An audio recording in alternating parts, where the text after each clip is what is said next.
कहानी की शुरुआत होती है देवपुर नाम के एक छोटे से गांव से, जहां लोग एक दूसरे के दुख दर्द में साथ देते थे। वहां की हवाओं में प्यार था और दिलों में अपनापन। बूढ़े किस्से सुनाते थे और खेतों में हरियाली थी। पर कहते हैं किसी की नजर लग जाए तो सारा संसार उलट सकता है।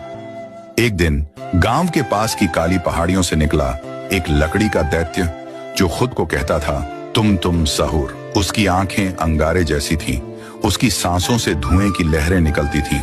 उसका शरीर विशाल लकड़ियों से बना था, पर उसमें शैतानी आत्मा बसती थी। जैसे ही वह गांव में घुसा, धरती कांप उठी, घर जलने लगे, लोग चिल्लाते हुए इधर उधर भागने लगे। कोई कुछ नहीं कर पा रहा था। तुम सहूर ने गांव को मौत की वादियों में धकेल दिया। जब हर कोई डर से कांप रहा था, तभी एक नाम सबके दिल में चमकने लगा। रेस्तार, एक साधारण सा युवक, पर अंदर से शेर।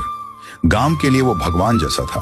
पर तुम सहूर की ताकत कोई मामूली नहीं थी। रेस्तार भी समझ गया था कि इस बार की लड़ाई आम नहीं, आर पार की होगी। रेस्तार ने गांव छोड़ने का फैसला किया, नहीं डरकर बल्कि तैयार होकर लौटने के लिए। वह गया उस पहाड़ी की चोटी पर, जहां एक तपस्वी बाबा तपस्या में लीन थे। कहते हैं उन्होंने हजारों सालों तक तप किया था और महाशक्ति का रहस्य जाना था। रेस्तार बाबा के सामने झुक गया।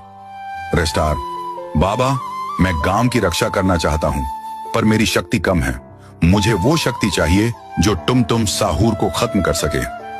बाबा की आंखों में आंसू आ गए। उन्होंने कहा, बेटा, शक्ति सिर्फ बाहरी नहीं होती, पर आज मैं तुम्हें वो शक्ति दूंगा जो अब तक किसी को नहीं दी गई। लेकिन ध्यान रखना, इसका उपयोग सिर्फ और सिर्फ धर्म और रक्षार्थ करना है।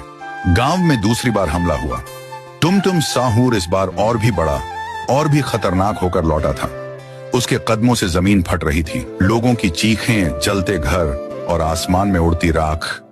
पूरा गांव तबाह हो रहा था। तभी अचानक आसमान से उड़ता हुआ हीरो रेस्तार, वो पुराना गांव का लड़का नहीं था। उसके हाथों में आग की लपटें थीं, आंखों में विजन और दिल में बदले की आग। तुम साहूर, तू फिर से आया है मरने? रेस्तार, नहीं, इस बार तुझे खत्म करने आया हूं। युद्ध शुरू हुआ। रेस्तार ने पहली ही चाल में वायु गति से तुम साहूर पर वार किया, पर लकड़ी दानव ने उसे पकड़कर जमीन पर दे मारा। उसके शरीर से खून बहने लगा। तुम हंसते हुए बोला, मैं अमर हूं, मुझे कोई नहीं मार सकता। रेस्तार के हाथों में आकाशीय प्रहार की शक्ति जागी। वो ऊपर उड़ा और पूरे बल से तुम साहूर के सीने में वार किया। वो वार ऐसा था कि तुम साहूर एक ही बार ने नीच गिर गए और वो हार गया।